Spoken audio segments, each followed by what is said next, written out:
welcome to the course on biological data analysis and visualization with R.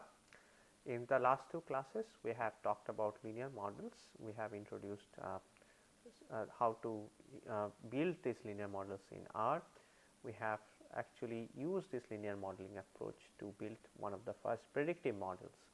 So, as I showed you in the last class, we can use the training data and test data and we can start building predictive models using linear regression. However, what we have also seen is that the first predictive model that we built was not very good, right. So, we got very good adjusted R square value on the training data, but we did not get very good R square value on the predicted data. So, this prediction was not very good. So, and we talked about what could be the issues. One of the issues is of course the overfitting, right. We are overfitting the model with a lot of features. And the second issue, a big issue is that we have a lot of independent variables or features that are actually linearly correlated, they share a very strong correlation with each other. And this is something what we call as multicollinearity, and this is something that will affect the performance of the model. So, in this class we will be talking about this problem of multicollinearity and how we can address this issue. So, here we will be talking about these topics in this class. So, the first we will introduce multicollinearity. We have already mentioned what is multicollinearity, but we will cover that in a more formal way. And then we will talk about one way of addressing this issue of multicollinearity.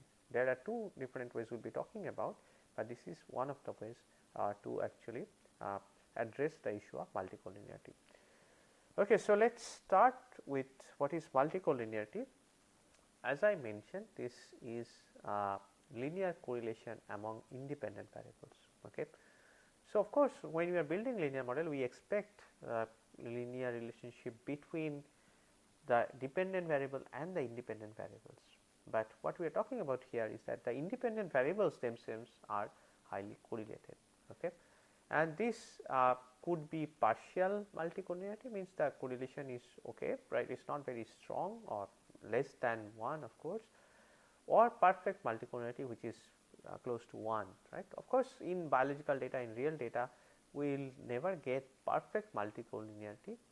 What we get is mostly partial multicollinearity, but that could be very strong multicollinearity, right, where the correlation values are very high, right, 0.7, 0.8, 0.9, or they could be slightly lower, right, 0.3, 0.4, 0.5. We have seen both these examples in the last class where we took two independent variables and checked their correlation. What is the problem or what is the impact of multicollinearity on linear regression, right, or building the predictive model? Now, when you have multicollinearity, what happens is that there is a difficulty in finding the actual correlation of an independent variable with the dependent variable. Okay. And this is something that can affect the predictive power of the model. So, what happens is that when you have this correlation between variables between independent variables, the estimation of these weights or the W's is not very robust, and this can lead to this problem with predictive models, right, because we may not get the full power of these predictive models. And this will also lead to a situation where we will get these unstable values of the weights, right, which can vary from one sample to another. Now, as I showed you, right, we can create this training data and test data, and those will vary, right. If we run this through multiple iterations, right, we do it once, twice and so on. For at each round, this composition of this training data and the test data will be different. And based on this training data, if we have a lot of multicollinearity, the values of the weights will vary, will swing around, right. So, that will create a problem for the predictive modeling part. Okay. So, with this background, right, we want to address multicollinearity in our data and or in any data that we will be working with, right, where you can see a lot of variables that are correlated with each other. Okay, so, how do we address this problem of multicollinearity? There are two ways that we will be talking about. One is ridge regression, the other is lasso regression. Okay. Without going into a lot of details, I will very briefly explain what is ridge regression, what does it do and what does lasso regression. We will not go into the mathematical basis or discuss the mathematical functions, right, how these regressions actually identify the multicollinearity or identify the most important features. Okay. And both these methods, right, at the end will identify independent variables that have the strongest correlation or the most predictive power. Okay. And this is something that we will also implement in the hands on, and we will see that we can apply this regression and we can increase the predictive power that we had from before. Okay. So, what is ridge regression? Very briefly, this is linear regression in presence of high multicollinearity. We can apply this model, and what this model will do, it will identify the features that are significantly correlated even from this multicollinearity situation. Okay. It will identify the most important features or most significant features out of this full list of features. Okay. So, that is what we will see in the hands on part as well. And the second method, the lasso regression, what will do is it will try to set weights of some of the variables to be 0. Okay. Now, the weights or these W values for some of these independent variables will be estimated as 0, and those are the variables that are that we can ignore, right, because these are the variables that do not have any impact on the dependent variable. So, at the end what we get is we get a reduced set of independent variables that we can now work with, and we can build a predictive model. And the question is, would these methods perform better, right? This is something we will see in our hands on part, right, when you go into the ridge regression and the lasso regression. So, as I said, in the hands on we will see the multicollinearity part, and we will implement the ridge regression as well as the lasso regression. So, in this class we will start with the ridge regression, and let us see how we perform, right, how does ridge regression do compared to ordinary linear model that we built in the last class. Okay, so, let us now move on to the R console. We will be working with the same data set. So, we know the data set already very well. We have one dependent variable, which is the DMYPD, which is the gene expression noise, and we have a list of features, right, and then we will try to identify which are the features that gives us the best prediction. Okay, so, let us move on to R console and let us implement the hands on, so that we can understand these concepts much better.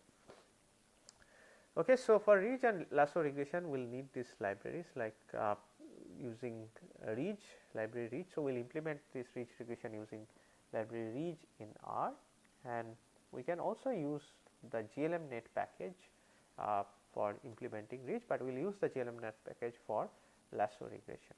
Okay. So, we have loaded these packages now, these are installed in this system, and the command is very, very simple, right, as before, right. Here we are running this linear ridge function. This is the function linear ridge, okay, from the ridge package, library ridge, and the notation is exactly similar as before, right. We are running this on DMYPD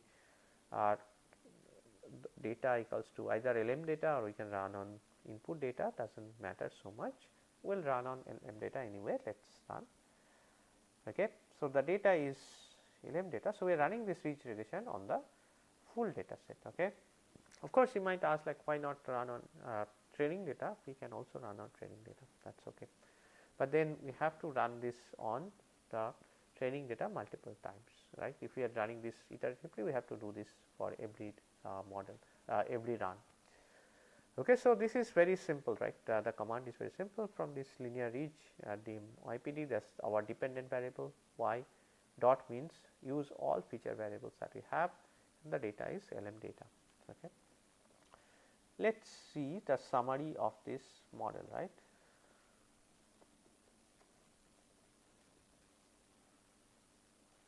Okay. So, this is the summary. Okay, let us see, it is taking a bit of time and should load, and okay.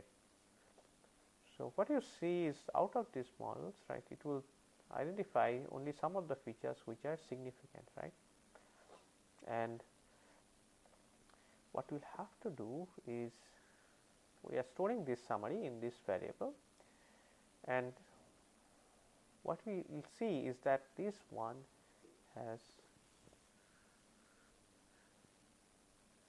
something called number of principal components. Okay. So, what we have is chosen number of principal components, coefficients, lambda, etc.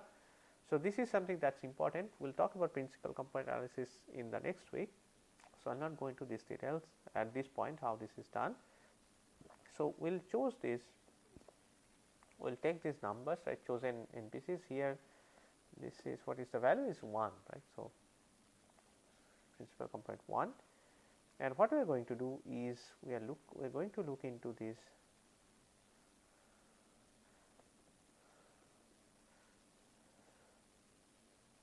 you have summaries, summary,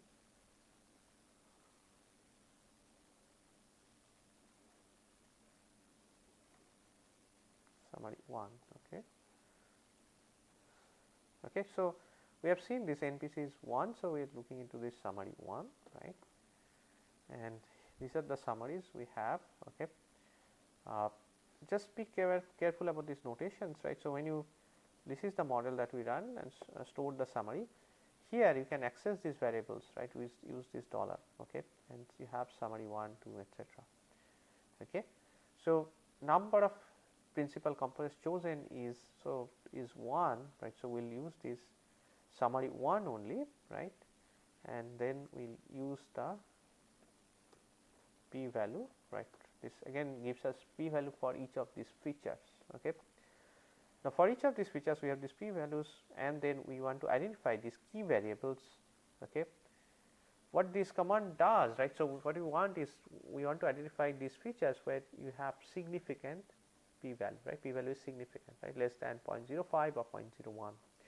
So, I have chosen the threshold of 0.05 here, but you can vary this, you can make it more stringent and identify only those very strong like or highly significant values. Okay. So, here what I am doing is very simple. Okay. Names which summary 1 coefficients 5 means these are the p values less than 0.05. Okay. Or you can even we can simply say which p value is less than 0.5. Okay. So, let us do this. Okay. So, we are taking only those names of these variables where the coefficients 5 means p value is less than 0.05. We have seen that this is the p value, these are the p values, right, we have stored in this p value parameter, and we want to identify these parameters, names of these parameters that have p value less than 0.05. Okay. And here we have stored the names of those variables in key variables parameter. Okay. So, we have identified only a few, right, as we have seen, right, out of those 100, 200 parameters that we had, we have identified only 35, 36 parameters that have significant correlation, significant effect on the dependent variable. Okay. So, we have now drastically reduced the number of features that will be used for linear model. Okay. So, now what we can do is we can now create a new data frame with these key parameters only, and we can try creating this training data set, test data set, and run this predictive model and see whether there is any improvement in the performance of the model. Okay. So, let us do that. So, for doing that what we will do is we have the dplyr package and we will create this new reg input data. So, what does this reg input data do is it takes this input data and choose only those columns, right, where the column name is in the key variable. Okay. So, that is what we are doing, right, column names input data, and which of these column names match any of these names in the key variables parameter, right, only those columns will be chosen, right. So, instead of taking all features we are taking only those key variables and the dependent variable, of course. Okay. So, here we are creating this reg input data. Okay. Which column names input data are in key variables, right, there is match, and we can simply look into this very carefully now and see what are the right. So, these are the columns that we have in reg input data, only those parameters that are important, that are likely to be important here. Okay. So, now what do we need? We have chosen the key independent variables, we also need to add the dependent variable, right, which is the DMYPD in this data frame. How do we do that is we use this command cbind, right. Again this is something we have discussed when you are talking about data organization, data transformation, etc. And we will cbind, column bind this data DMYPD with the input data. Okay. So, that is what we are doing, right, and the input data DMYPD, that is the dependent variable, that will be in the first column. Okay. We can again check this, and we have this input data DMYPD. All right. Again we can use this command rename, right. Again we have learned this, we can do that, and in this reg input data we do the rename. We rename this input data column as simply as DMYPD, just to keep parity with our earlier example. Okay.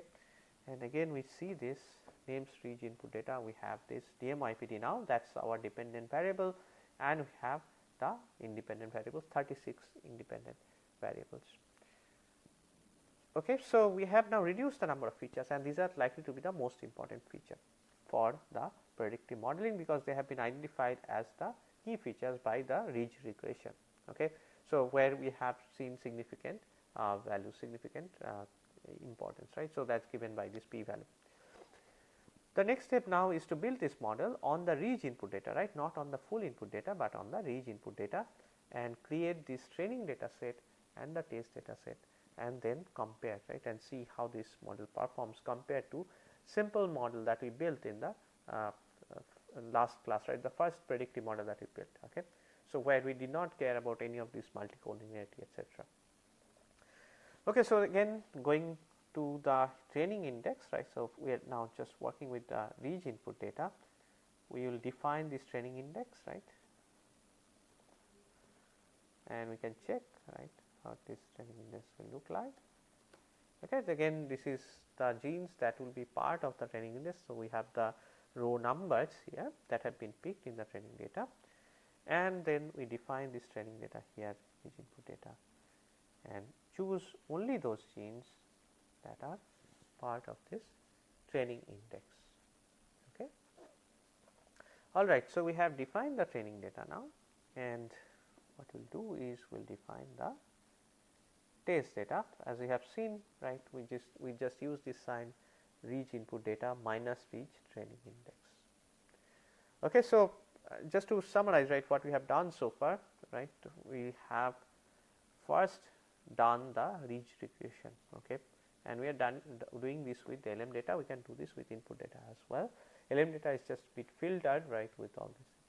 We can also run this on training data, as I mentioned, but then you have to do this for every training data that you create. Okay. So, here we have the data equals to LM data, and then we have run this linear ridge function from this package ridge. So, we have first done the ridge regression.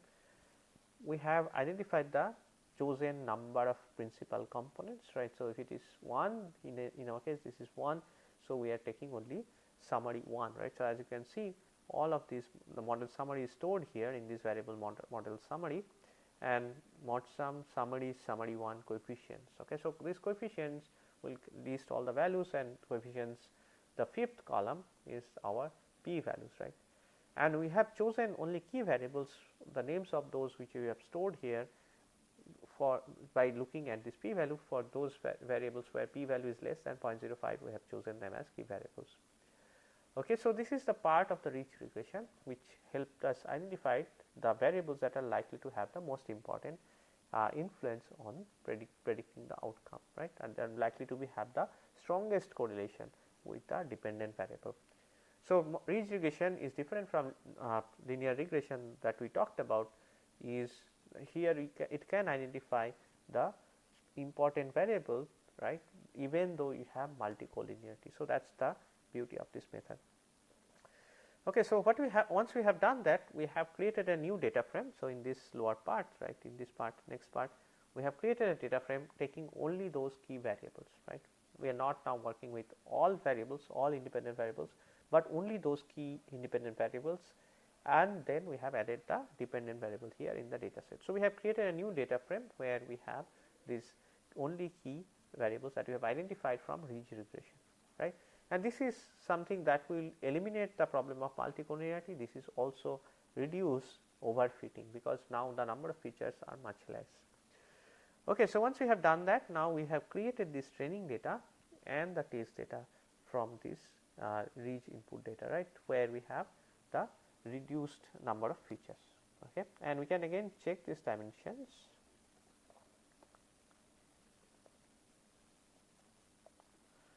Okay, so as you can see, we have only 37 columns,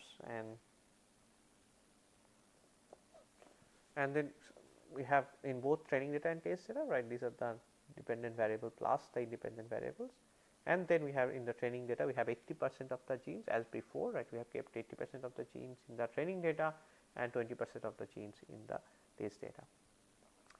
All right, so now once we have created this, we will just run this, now the LM function, that is the linear regression on the ridge training data.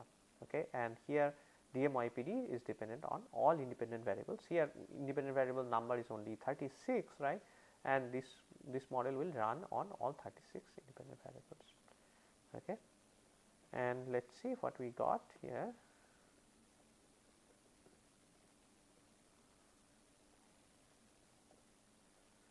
Okay, so what you see is again we have this similar kind of results, right. When you say write summary, we have the coefficients estimated. Again, this will identify which are the most important features here, because the number of features is much less now, right. So, we see like okay, so there are several which has like the most very significant relationship or correlation.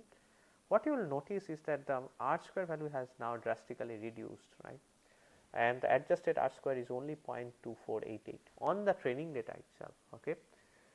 As you have seen in the earlier, right, in the first predictive model that we built, the adjusted R square was 0.56, right, that is quite high, and here the adjusted R square is 0.24 or 0.25 only, right. So, we have actually reduced this power of this model to predict or explain the variation that is there in the training data.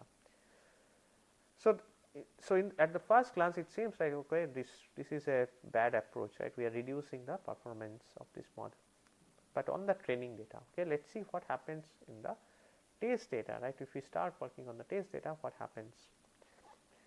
Okay. So, let us we have looked into the summary. We can also store this XPV, right, as the explained variance, so that we can simply call this, right. And so, as we have seen before, right, this we call this by summary LM the model name, right, model where we have stored the model.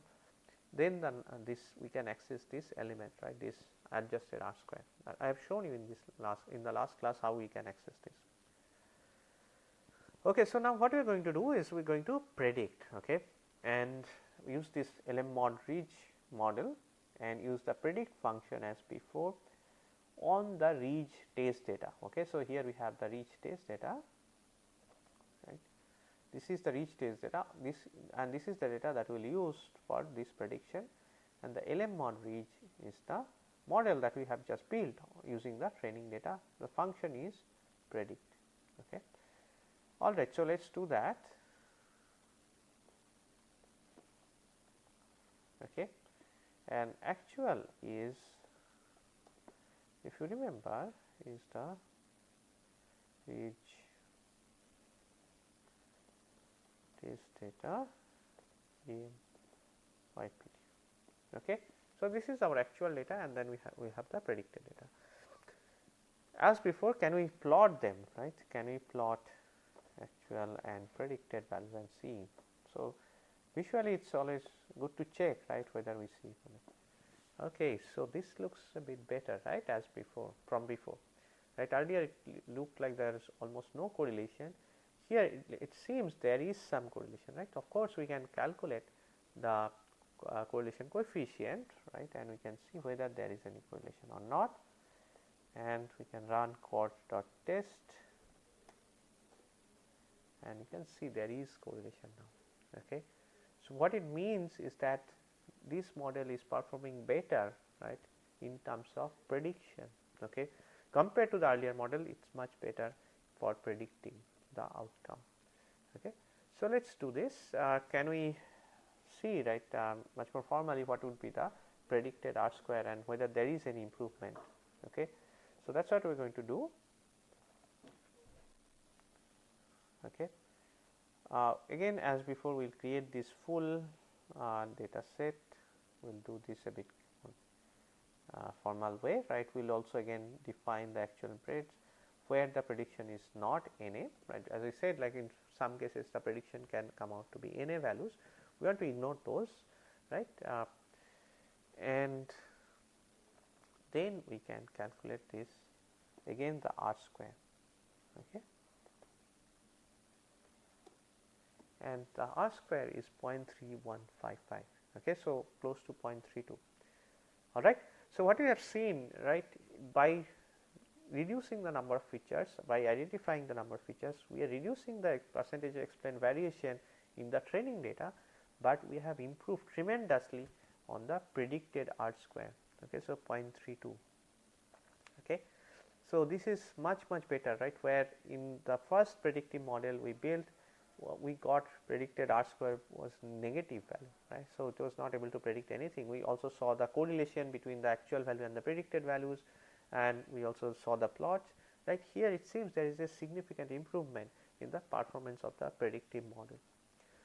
Okay, so that's good, right, which means ridge regression now have identified some of the important features that can help in even predicting the outcome. Okay. Of course, these values, this R square and predicted R square and the explained variation will change as we change the training data composition, right. So if we start with another training data, you will see, right, if we run the full pipeline again, right, here, and I start from creating a new training data set, run the LM1 ridge and look into the explained variation. Okay, here you see the explained variation is 0.29, right, earlier it was 0.24 to 5. Now it is 0.29. So, this will vary depending on the composition of the training data and the test data. What happens to the test data now with this new training data, new test data? Okay. So, we will run the same pipeline again and check the R square. Okay. Here the performance is bit lower, but still it is better than the earlier scenario, right, in the where we did not choose any of the features, we actually chose only we chose everything that was there. Here in the ridge regression, your performance is better, but of course, again as I said, this will depend on the composition of the data. Let us run this one more time. So, this is why it is important, right, not to just believe the value from one run, but to run for many times and see how the performance changes. Okay. So, here explained variation is 0.26, right. So, we are seeing right around 0.24, 0.29, 0.26. and the predicted R square is 0.24. Okay. So, as you can see, right, this is we have done 3 runs, one was 0.32, one was 0.09, now it is 0.24. So, it is whatever average you get is better than the model that we built earlier. Okay. So, one last thing we want to talk about is the key variables, right. As I said, right, we can identify some of the most important variables that help in this prediction.